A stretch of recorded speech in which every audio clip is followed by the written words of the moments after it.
बड़ा ही सुंदर भाव हमारे कवि लिखे हुए हैं।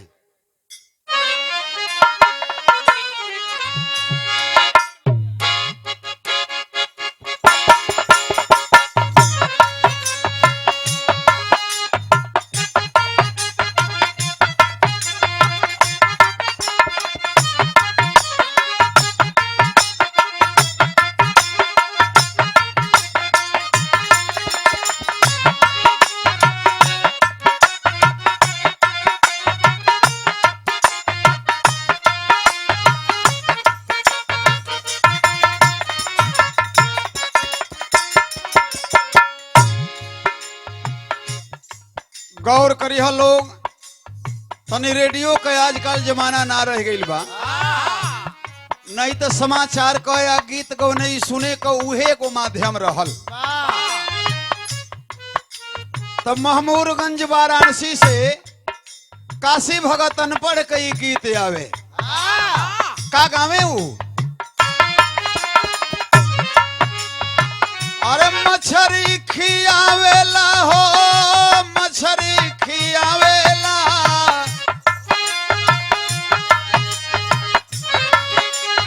अरे मछरी खियावेला हो, मछरी खियावेला, पिया नीर मोहिया हमके मछरी खियावेला।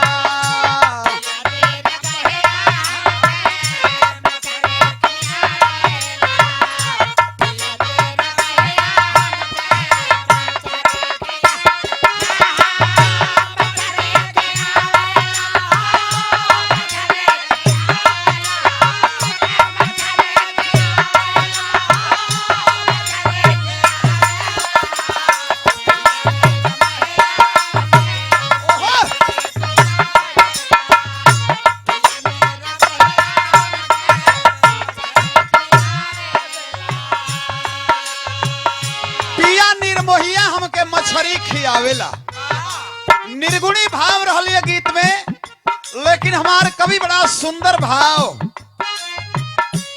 आज का जवन माहौल है, आज का जैसन वक्त है, समय है, इस संसार में नर होके चाहे नारी होके, सबके औरत के दर्जा मिलल बा। तो जाना एक दिन परमात्मा के पास जरूर बाटे, कवि का लेखनी बता रहल बा।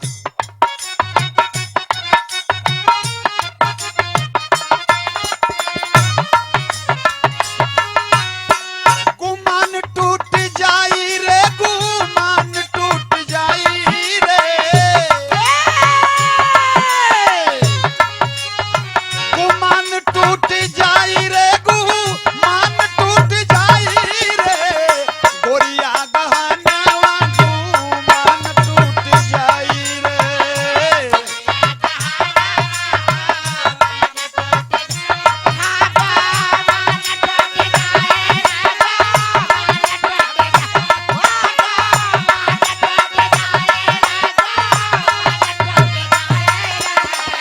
बहुत अच्छा बा भैया बा।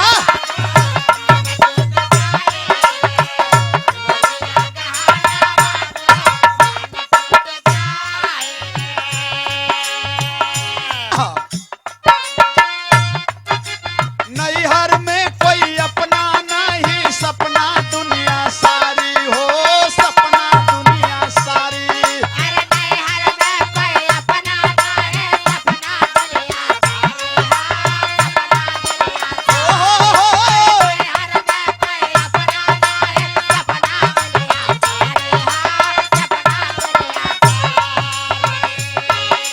नैहर में कोई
कहात बा लेकिन केहू आपन ना बाते।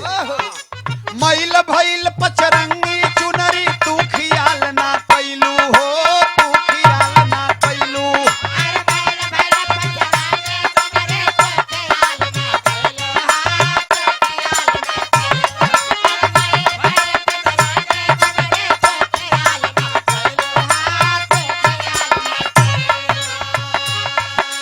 मैल भइल पचरंगी चुनरी तू खियाल ना कैलू हो।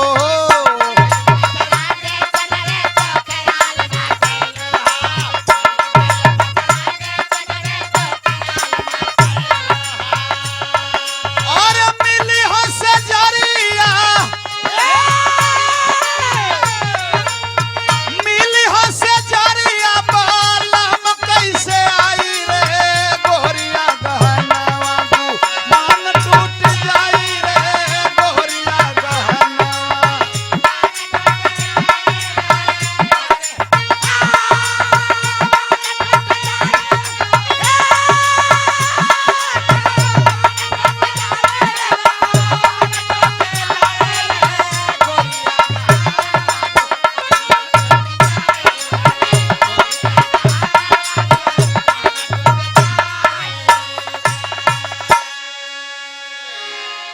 परमात्मा के यहाँ गईला पर एज से 50 गो दागी 50 गो इल्जाम लेके गईल हैं जा, तो ये जीव से वो परमात्मा कैसे मिली हाँ ना मिली हाँ, बड़ा अनादर हो जाई। ए लिए हमार कवि लिखला कि ये चुनरी में दाग ना लगावे के बा, ये चुनरी में दाग भी लग जाए तो एके यही जो धो लेवे के बा तो ये अपने से धोआऊ न पाई। एके धोए खातिर वो सदगुरु के यहाँ जाए के परी, उनका साबुन से के धोल जाई तो ई साफ हो सकेले। अगली लाइन में बड़ा सुंदर भाव है। खेल खेल में लहंगा फाटल महंगा ताना बाना हो, महंगा ताना बाना।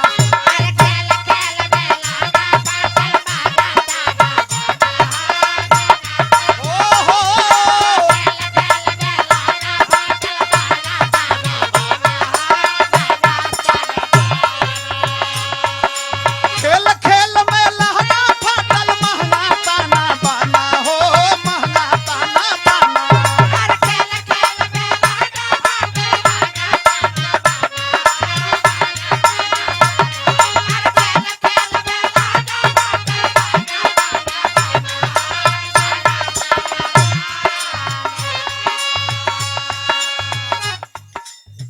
बिन सदगुरु नहीं, बिन सदगुरु नहीं केहू सिय पाई रे, बिन सदगुरु नहीं केहू सिय पाई रे। गोरिया गहनवा गुमान टूट जाई रे।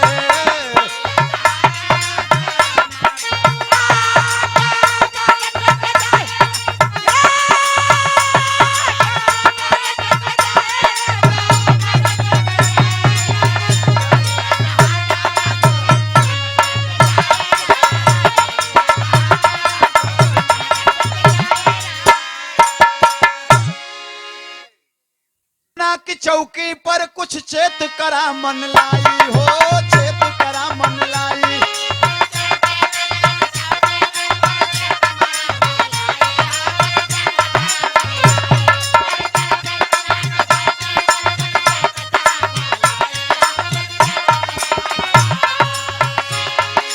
चेतना की चौकी पर कुछ चेत करा मन लाई हो, चेत करा मन लाई।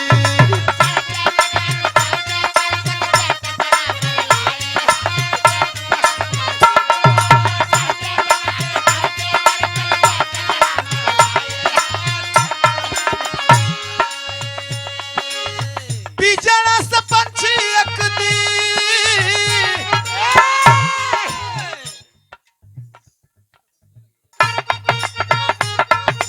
अरे बिजड़ा से पंछी एक दिन जइहा पराई रे। गोरिया गहनवा गुमान टूट जाई रे, गोरिया गहनवा।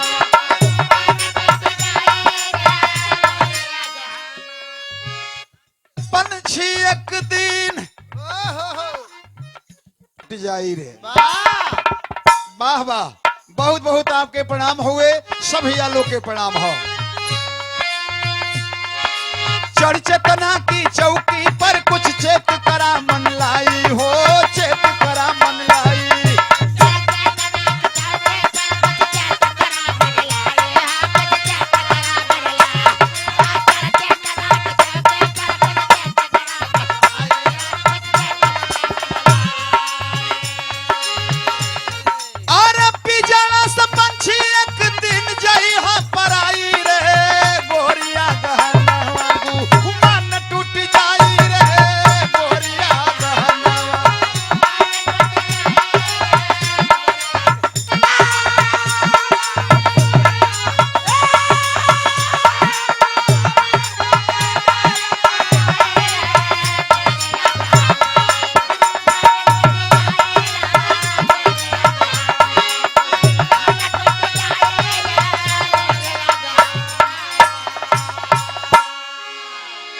मिलिहा सेजरिया बलम कैसे आई रे, अगोरिया गहनवा गुमान टूटी जाई रे।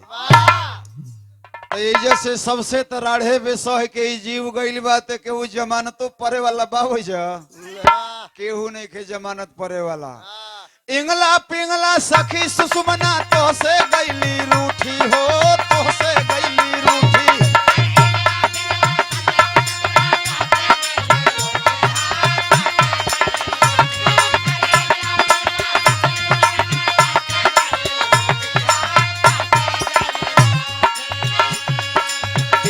पिंगला सखी सुषुमना तो से गईली रूठी।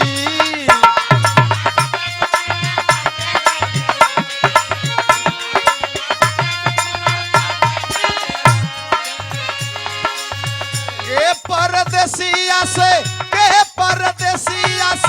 परिचय कराई रे, गोरिया गहनवा गुमान टूट जाई रे, गोरिया गहनवा।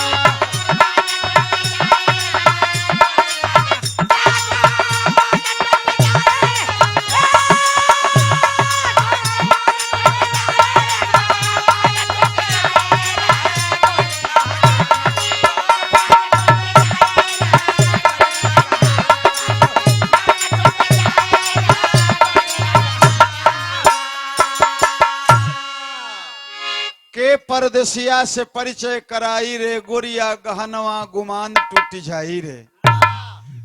तो बताओ ये जीव जब जाई परमात्मा के पास तो वहां केहू एकर जमानतदार परे वाला ना बाटे, न वो पति से केहू एकर भेंट करावे वाला बाटे, तो कैसे काम बनी हो।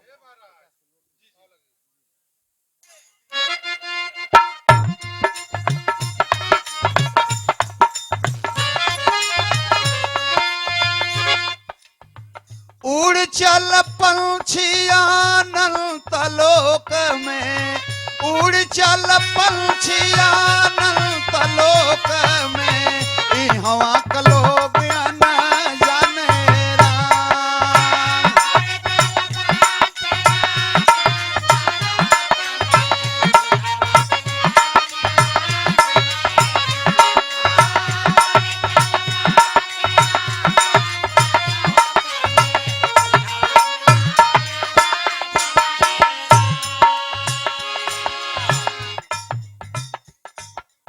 गावत तो है तो बड़ा साफे साफ सुना था, हमार बतिया ना सुन पाओ थो तिवारी। अरे पानी भरा ना हो। अच्छा का करे के बा, कोनो बात ना बा, बात लिखल गई हो। आरे उड़ चल पंछिया अनंत लोक में, ई हवा का लोग न जाने राम।